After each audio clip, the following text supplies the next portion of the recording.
Comme chaque samedi dans le 1945, c'est à présent l'heure de traquer les infox. Et ce soir, c'est avec Vicky Bogart. Première question, Vicky, des rats géants se baladent-ils à Paris après la grève des éboueurs?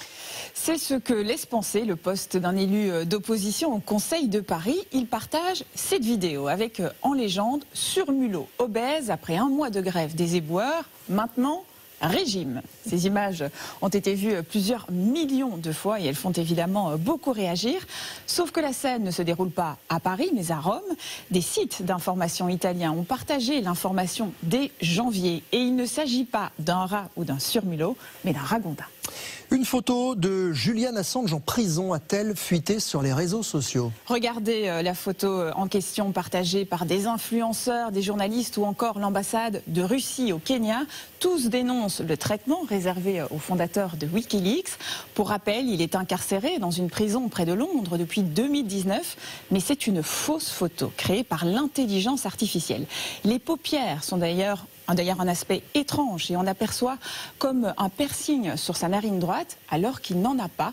C'est un internaute à la tête d'un compte de soutien à Julian Assange qui en est à l'origine. Il cherchait à attirer l'attention sur les conditions de détention du lanceur d'alerte. On va partir aux États-Unis à présent où un requin échoué sur une plage aurait été sauvé par des habitants. C'est ce que laissent croire ces nombreuses publications sur Facebook. En commentaire, on peut lire: ils ont travaillé ensemble pour le pousser dans l'océan. Mais plusieurs éléments doivent vous alerter, comme les ombres sur la plage qui ne sont pas cohérentes. De plus, selon un spécialiste, un requin échoué de cette taille devrait avoir davantage de blessures à cause des chocs avec le sable. Enfin, en bas, à droite de l'image, vous trouvez la source et c'est un compte qui rassemble des clichés modifiés avec l'intelligence artificielle. On termine, Vicky, avec une offre très alléchante, des billets pour Disneyland Paris à 1,95 €.